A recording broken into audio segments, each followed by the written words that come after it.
ನಮಸ್ಕಾರ ಸ್ನೇಹಿತರೆ, welcome back to tech facts Kannada ಚಾನಲ್ಗೆ. ನಾನು ನಿಮ್ಮ ಮಂಜುನಾಥ್. ಸ್ನೇಹಿತರೆ, ಗೃಹಲಕ್ಷ್ಮಿ ಯೋಜನೆಯ 22ನೇ ಕಂತಿನ 2,000 ರೂಪಾಯಿ ಹಣ ನಿಮಗೆಲ್ರಿಗೂ ಕೂಡ ಬಂದಿಲ್ಲ. ಆದರೆ ಇವತ್ತು ಮಧ್ಯಾಹ್ನ 2 ಗಂಟೆಯಿಂದ 4,000 ರೂಪಾಯಿ ಜಮಾ ಆಗುತ್ತೆ ಅಂತೇಳ್ಬಿಟ್ಟು ಸಾಕಷ್ಟು ವಿಡಿಯೋಗಳು ಈಗಾಗಲೇ ಹರಿದಾಡ್ತಾ ಇದೆ. ಸೊ ಇದು ನಿಜಾನ ಸುಳ್ಳ ಅಂತ ಹೇಳ್ಬಿಟ್ಟು ಕೂಡ ನಿಮಗೆ ಈಗಾಗಲೇ ಡೌಟ್ಸ್ ಇರುತ್ತೆ. ಸೊ ಇದ್ರ ಬಗ್ಗೆ ಕಂಪ್ಲೀಟ್ ಆದಂಥ ಮಾಹಿತಿನ ನಿಮಗೆ ತಿಳಿಸಿಕೊಡುವಂಥ ಪ್ರಯತ್ನ ಮಾಡ್ತೀನಿ. ಅದರ ಜೊತೆಗೇನೆ ಗೃಹಲಕ್ಷ್ಮಿ ಯೋಜನೆಯಲ್ಲಿ ಒಂದು ದೊಡ್ಡ ಶಾಕಿಂಗ್ ನ್ಯೂಸ್ ಕೂಡ ಇದೆ ಸ್ನೇಹಿತರೆ. ಸೊ ಅದೇನಂತ ಹೇಳಿದ್ರೆ 2 ಲಕ್ಷ ಗೃಹಲಕ್ಷ್ಮಿ ಫಲಾನುಭವಿಗಳನ್ನು ಹೊರಗಿಡ್ತಾ ಇದ್ದಾರೆ. ಸೊ ಈ ಒಂದು ಗೃಹಲಕ್ಷ್ಮಿ ಯೋಜನೆಯಿಂದ ಹೊರಗಿಡ್ತಾ ಇದ್ದಾರೆ. ಅವರಿಷ್ಟು ಜನರು ಕೂಡ ಅನರ್ಹರು ಅಂತ ಹೇಳ್ಬಿಟ್ಟು ಪಟ್ಟಿನ ಮಾಡಿದ್ದಾರೆ ಸ್ನೇಹಿತರೆ. ಸೊ ಏನಕ್ಕೋಸ್ಕರ ಈ ರೀತಿಯಾಗಿ ಗೃಹಲಕ್ಷ್ಮಿ ಯೋಜನೆಯಿಂದ 2 ಲಕ್ಷ ಜನನ ಹೊರಗಾಗ್ತಾ ಇದ್ದಾರೆ? ಸೊ ಇದ್ರ ಬಗ್ಗೆ ಕೂಡ ಒಂದಿಷ್ಟು ಮಾಹಿತಿನ ನಿಮಗೆ ತಿಳಿಸಿಕೊಡುವಂಥ ಪ್ರಯತ್ನ ಮಾಡ್ತೀನಿ. ವಿಡಿಯೋನ ಎಲ್ಲೂ ಕೂಡ ಸ್ಕಿಪ್ ಮಾಡದೆ ಕೊನೆ ತನಕ ನೋಡೋದಕ್ಕೆ ಟ್ರೈ ಮಾಡಿ. ನೀವಿನ್ನು ಯಾರ್ಯಾರು ಹೊಸಬರು ನನ್ನ ಚಾನಲ್ನ ಸಬ್ಸ್ಕ್ರೈಬ್ ಮಾಡದೆ ಈ ಒಂದು ವಿಡಿಯೋನ ನೋಡ್ತಾ ಇದ್ದೀರೋ, ಪ್ಲೀಸ್ ಸಬ್ಸ್ಕ್ರೈಬ್ ಮಾಡಿ, ಪಕ್ಕದಲ್ಲಿರುವಂಥ ಬೆಲ್ ಐಕಾನ್ನ ಪ್ರೆಸ್ ಮಾಡಿ.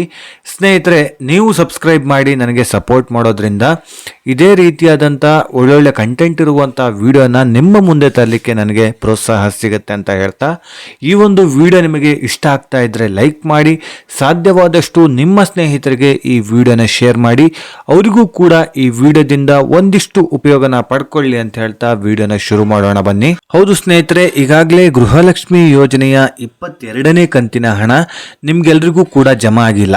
ಸೊ ವರಮಹಾಲಕ್ಷ್ಮಿ ಹಬ್ಬಕ್ಕೆ ಜಮಾ ಆಗಿತ್ತು, ಅದು 21ನೇ ಕಂತಿನ ಹಣ 2,000 ರೂಪಾಯಿ ಹಣ. 22ನೇ ಕಂತಿನ ಹಣ ಗೌರಿ ಗಣೇಶ ಹಬ್ಬಕ್ಕೆ ಬಿಡುಗಡೆ ಆಗುತ್ತೆ ಅಂತ ಹೇಳ್ಬಿಟ್ಟು ಸ್ವತಃ ಲಕ್ಷ್ಮೀ ಹೆಬ್ಬಾಳ್ಕರ್ ಅವರು ತಿಳಿಸಿದ್ರು.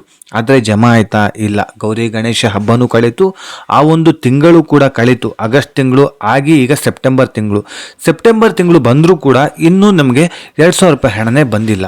ಸೊ ಯಾವಾಗ ಬರುತ್ತೆ? ಹಾಗಿದ್ರೆ ಪ್ರತಿದಿನ ಕೂಡ ಮಹಿಳೆಯರು ವೆಯ್ಟ್ನ ಮಾಡ್ತಾನೆ ಇದ್ದೀರಾ. ಸಾಕಷ್ಟು ಮಹಿಳೆಯರು ಕೂಡ ನನ್ನ ಕಾಮೆಂಟ್ ಸೆಕ್ಷನಲ್ಲಿ ಕಾಮೆಂಟ್ ಮಾಡಿದ್ದೀರಾ.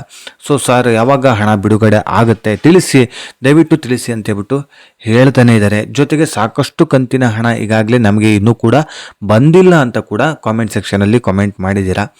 ಸೊ ಅದೇ ರೀತಿಯಾಗಿ ಸ್ನೇಹಿತರೆ, ಲಕ್ಷ್ಮೀ ಹೆಬ್ಬಾಳ್ಕರ್ ಅವರು ರೀಸೆಂಟಾಗಿ ಒಂದು 3-4 ದಿನದ ಹಿಂದೆನೇ ಪತ್ರಿಕಾಗೋಷ್ಠಿಯಲ್ಲಿ ಕೂಡ ಹೇಳಿದರು. ಸೊ ಏನಂತ ಹೇಳಿದ್ರೆ, ಇನ್ನೊಂದು ವಾರದ ಒಳಗಾಗಿ ಗೃಹಲಕ್ಷ್ಮಿ ಯೋಜನೆಯ 2,000 ರೂಪಾಯಿ ಹಣನ ಜಮಾ ಮಾಡ್ತೀವಿ. ಬೈ ಚಾನ್ಸ್ ಒಂದು ವಾರದ ಒಳಗೆ ಹಣ ಜಮಾ ಮಾಡೋದಕ್ಕೆ ಆಗಿಲ್ಲ ಅಂತ ಹೇಳಿದ್ರೆ ವಿಜಯದಶಮಿ ದಸರಾ ಟೈಮಲ್ಲಿ ಈ ಒಂದು ಹಣನ ಬಿಡುಗಡೆ ಮಾಡ್ತೀವಿ ಅಂತ ಹೇಳ್ಬಿಟ್ಟು ಹೇಳಿದ್ದಾರೆ. ಅದು ಎಷ್ಟು? 4,000 ರೂಪಾಯಿ ಹಣನ ಜಮಾ ಮಾಡ್ತೀವಿ ಅಂತ ಹೇಳ್ಬಿಟ್ಟು ಹೇಳಿದ್ದಾರೆ. ಆದರೆ ಈಗ ಸಾಕಷ್ಟು ವಿಡಿಯೋಗಳು ಕೂಡ ವೈರಲ್ ಆಗ್ತಾ ಇದೆ. ಸೋಷಿಯಲ್ ಮೀಡಿಯಾಗಳಲ್ಲಿ ನೀವು ನೋಡಿರ್ಬೋದು, ವಿಡಿಯೋಗಳು ಕೂಡ ವೈರಲ್ ಆಗ್ತಾ ಇದೆ. ಸೊ ಇಂದು ಮಧ್ಯಾಹ್ನ 2 ಗಂಟೆಯಿಂದ 4,000 ರೂಪಾಯಿ ಹಣ ಬಿಡುಗಡೆ ಆಗುತ್ತೆ ಅಂತ ಹೇಳ್ಬಿಟ್ಟು ನೀವು ವಿಡಿಯೋನ ಈಗಾಗಲೇ ನೋಡಿರ್ತೀರಾ. ಹಾಗೆ ತಮ್ನೇಲ್ನ ಕೂಡ ನೀವು ನೋಡಿರ್ತೀರಾ. ಅದೆಲ್ಲದೂ ಕೂಡ ನಿಜಾನ ಅಥವಾ ಫೇಕಾ ಅಂತ ಹೇಳ್ಬಿಟ್ಟು ಕೂಡ ಕೇಳ್ಬೋದು ಸ್ನೇಹಿತರೆ, ಅದೆಲ್ಲದೂ ಕೂಡ ಫೇಕ್. ಸೊ ಇವತ್ತು 4,000 ರೂಪಾಯಿ ಜಮಾ ಆಗುತ್ತೆ ಅಂತ ಹೇಳೋದೇ ಫೇಕ್ ನ್ಯೂಸ್ ಅದು. ಸೊ ಇವತ್ತು 4,000 ರೂಪಾಯಿ ಹಣ ಜಮಾ ಆಗೋದಿಲ್ಲ. ಹಣ ಜಮಾ ಆಗಿದ್ದರೆ ಬೆಳಗ್ಗೆಯಿಂದ ಜಮಾ ಆಗಬೇಕಾಗಿತ್ತು. ಸೊ ಇದ್ರ ಬಗ್ಗೆ ಒಂದಿಷ್ಟು ಮಾಹಿತಿಗಳು ನಮಗೆ ಈಗಾಗಲೇ ಸಿಕ್ಕಿರುತ್ತೆ ಸ್ನೇಹಿತರೆ. ಹೌದು, ಗೃಹಲಕ್ಷ್ಮಿ ಯೋಜನೆಯ ಹಣ ನಾಳೆಯಿಂದ ಜಮಾ ಆಗುತ್ತೆ ಅಂತ ಹೇಳಿದ್ರೆ ಇವತ್ತೇ ನಮಗೆ ಮಾಹಿತಿ ಸಿಕ್ಕಿರುತ್ತೆ. ಸೊ ಹಾಗಾಗಿ ಯಾವುದೇ ರೀತಿಯಾದಂಥ ಮಾಹಿತಿ ಇನ್ನೂ ಕೂಡ ಸಿಕ್ಕಿಲ್ಲ. ಹಾಗಾಗಿ ಗೃಹಲಕ್ಷ್ಮಿ ಯೋಜನೆಯ ಹಣ ಇನ್ನೂ ಕೂಡ ಬಿಡುಗಡೆ ಮಾಡಿಲ್ಲ. ಯಾರು ಕೂಡ ಫೇಕ್ ನ್ಯೂಸ್ನ ತಿಳ್ಕೊಂಡು ಬ್ಯಾಂಕಿಗೆ ಹೋಗೋದು, ಮನೆಗೆ ಬರೋದು, ಬ್ಯಾಂಕಿಗೆ ಹೋಗೋದು, ಮನೆಗೆ ಬರೋದು, ಅಲ್ಲಿ ಹೋಗಿ ವಿಚಾರಿಸೋದು, ಯಾವ ರೀತಿಯಾಗಿ ನಮಗೆ ಜಮಾ ಆಗಿದೆ, ಎಷ್ಟು ಹಣ ಜಮಾ ಆಗಿದೆ, ಪ್ರತಿಯೊಂದು ಕೂಡ ವಿಚಾರಿಸೋದನ್ನು ಮಾಡೋದಕ್ಕಂತ ಹೋಗಬೇಡಿ. ಸೊ ನಿಮಗೆ ಬಸ್ ಚಾರ್ಜಿಗೆ ಆಗಿರ್ಬೋದು ಅಥವಾ ಟ್ರಾವೆಲ್ ಮಾಡೋದಕ್ಕಾಗಿರ್ಬೋದು ಖರ್ಚಾಗುತ್ತೆ ಬಿಟ್ಟರೆ ಸೊ ಹಣ ಇನ್ನೂ ಕೂಡ ಜಮಾ ಆಗಿಲ್ಲ. ಹಣ ಜಮಾ ಆದ ತಕ್ಷಣವೇ ನಾನು ವಿಡಿಯೋ ಮಾಡಿ ತಿಳಿಸ್ತೀನಿ. ಹಾಗೆಯೇ ಈಗಾಗಲೇ ಗೌರಿ ಗಣೇಶ ಹಬ್ಬಕ್ಕೆ ಜಮಾ ಆಗುತ್ತೆ ಅಂತ ಹೇಳ್ಬಿಟ್ಟು ಹೇಳಿದ್ರು. ಅದೇ ರೀತಿಯಾಗಿ ಜಮಾ ಆಗಿಲ್ಲ. ಇನ್ನೊಂದು ವಾರದ ಒಳಗಾಗಿ ಜಮಾ ಆಗುತ್ತೆ ಅಂತ ಹೇಳ್ಬಿಟ್ಟು ಹೇಳಿದ್ದಾರೆ. ಸೊ ಅದರಲ್ಲೂ ಕೂಡ ಈಗಾಗಲೇ ಕಳೆದ 1-2-3 ದಿನಗಳು ಕಳೆದು ಹೋಗ್ಬಿಟ್ಟಿದೆ. ಇನ್ನೂ ಕೂಡ ಉಳಿದಿರೋದು ಇನ್ನೊಂದು 3-4 ದಿನ. ಈ 3-4 ದಿನದಲ್ಲಿ ಹಣ ಜಮಾ ಆಗೋದೇ ಕಷ್ಟ ಇದೆ. ನನ್ನ ಅನಿಸಿಕೆ ಅಭಿಪ್ರಾಯದ ಪ್ರಕಾರ ಈ ಒಂದು ತಿಂಗಳಲ್ಲೇ ಹಣ ಜಮಾ ಮಾಡುವ ಚಾನ್ಸಸ್ಸು ತುಂಬ ಕಡಿಮೆ ಇದೆ ಸ್ನೇಹಿತರೆ. ಹೌದು, ಈ ಒಂದು ಸೆಪ್ಟೆಂಬರ್ ತಿಂಗಳಲ್ಲೇ ಹಣ ಜಮಾ ಮಾಡುವ ಚಾನ್ಸಸ್ಸು ತುಂಬ ಕಡಿಮೆ ಇದೆ. ಮುಂದಿನ ತಿಂಗಳು ಅಕ್ಟೋಬರಲ್ಲಿ ಹೇಳಿದಾರಲ್ಲ, ಅದೇ ರೀತಿಯಾಗಿ 4,000 ರೂಪಾಯಿ ಹಣ ಜಮಾ ಮಾಡ್ಬೋದು. ವಿಜಯದಶಮಿ ಅಂದು 4,000 ರೂಪಾಯಿ ಹಣ ಜಮಾ ಮಾಡ್ಬೋದು. ಸೊ ವೆಯ್ಟ್ ಮಾಡಿ ನೋಡೋಣ ಸ್ನೇಹಿತರೆ. ಯಾವುದೇ ರೀತಿಯಾದಂಥ ಅಪ್ಡೇಟ್ಸ್ ಬಂದರೂ ಕೂಡ ನಾನು ವಿಡಿಯೋ ಮಾಡಿ ತಿಳಿಸ್ತೀನಿ. ಹಣ ಜಮಾ ಆಗುತ್ತೆ ಅಥವಾ ಆಗುವ ಭರವಸೆ ಇದೆ, ಇನ್ನೇನು ಕೆಲವೇ ದಿನಗಳಲ್ಲಿ ಆಗುತ್ತೆ ಅನ್ನೋದಿದ್ರು ಕೂಡ ನಾನು ವಿಡಿಯೋ ಮಾಡಿ ತಿಳಿಸ್ತಾ ಇರ್ತೀನಿ. ಸೊ ಹಾಗಾಗಿ ಸಬ್ಸ್ಕ್ರೈಬ್ ಮಾಡ್ಕೊಳ್ಳಿ. ಸಬ್ಸ್ಕ್ರೈಬ್ ಮಾಡೋದ್ರಿಂದ ಪ್ರತಿಯೊಂದು ವಿಡಿಯೋಗಳು ನಿಮಗೆ ನೋಟಿಫಿಕೇಶನ್ ಮೂಲಕ ಫಾಸ್ಟಾಗಿ ತಲುಪುತ್ತೆ ಸ್ನೇಹಿತರೆ. ಹಾಗೆಯೇ ಗೃಹಲಕ್ಷ್ಮಿ ಯೋಜನೆಯಲ್ಲಿ 2 ಲಕ್ಷ ಜನಗಳನ್ನು ಈ ಒಂದು ಯೋಜನೆಯಿಂದ ಹೊರಗಿಡ್ತಾ ಇದ್ದಾರೆ ಅಂತ ಹೇಳ್ಬಿಟ್ಟು ನಾನು ತಿಳಿಸಿದ್ದೆ. ಅದು ನಿಜಾನಾ ಅಂತ ಕೇಳೋದಾದರೆ ಹೌದು ಸ್ನೇಹಿತರೆ, ಖಂಡಿತವಾಗ್ಲೂ ನಿಜ. ಏನಕ್ಕೋಸ್ಕರ ಅಂತ ಹೇಳಿದ್ರೆ GST ಪೇಯರು ಹಾಗೆ ಇನ್ಕಮ್ ಟ್ಯಾಕ್ಸ್ನ ಪೇ ಮಾಡ್ತಾ ಇದ್ದಾರೆ ಅಂತ ಹೇಳ್ಬಿಟ್ಟು ಅಂಥವರನ್ನು ಈಗಾಗಲೇ ಹುಡುಕಿ 2 ಲಕ್ಷ ಜನಗಳನ್ನು ಲಿಸ್ಟ್ ಮಾಡಿ ಇಟ್ಕೊಂಡಾಗಿದೆ. ಮಹಿಳಾ ಮತ್ತು ಮಕ್ಕಳ ಅಭಿವೃದ್ಧಿ ಇಲಾಖೆ ಲಿಸ್ಟನ್ನು ಮಾಡಿ ಇಟ್ಕೊಂಡಾಗಿದೆ. ಸೊ ಅಂಥವರಲ್ಲಿ ನೀವು ಕೂಡ ಒಬ್ಬರು ಆಗಿರ್ಬೋದು. ನೀವು ಕೂಡ ಒಬ್ಬರು ಆಗಿದ್ದರೆ ನಿಮಗೆ ಹಣ ಇನ್ನು ಮುಂದೆ ಜಮಾ ಆಗೋದಿಲ್ಲ ಸ್ನೇಹಿತರೆ.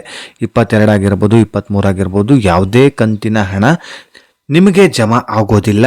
ಅದರ ಜೊತೆಗೇನೆ ಈ ಒಂದು ಗೃಹಲಕ್ಷ್ಮಿ ಯೋಜನೆಯ ಹಣ ಇಲ್ಲಿ ತನಕ ನೀವು ಪಡ್ಕೊಂಡಿದ್ದೀರಲ್ಲ, ಸೊ GST ಪೇಯರ್ ಆಗಿರ್ಬೋದು, ಟ್ಯಾಕ್ಸ್ ಪೇಯರ್ ನೀವು ಆಗಿದ್ರೂ ಕೂಡ ಈ ಒಂದು ಯೋಜನೆಗೆ ಅರ್ಜಿನ ಸಲ್ಲಿಸಬೇಡಿ ಅಂತ ಸ್ಟಾರ್ಟಿಂಗ್ ಟೈಮಲ್ಲೇ ಹೇಳಿದರು.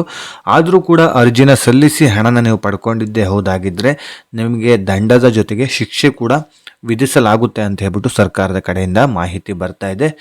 ಸೊ ನೋಡೋಣ ಏನಾಗುತ್ತೆ ಅಂತ ಹೇಳ್ಬಿಟ್ಟು ಮುಂದಿನ ದಿನಗಳಲ್ಲಿ. ಆದರೆ 2 ಲಕ್ಷ ಜನಗಳನ್ನು ಈ ಒಂದು ಯೋಜನೆಯಿಂದ ಸದ್ಯಕ್ಕೆ ಹೊರಗಿಟ್ಟಿದ್ದಾರೆ.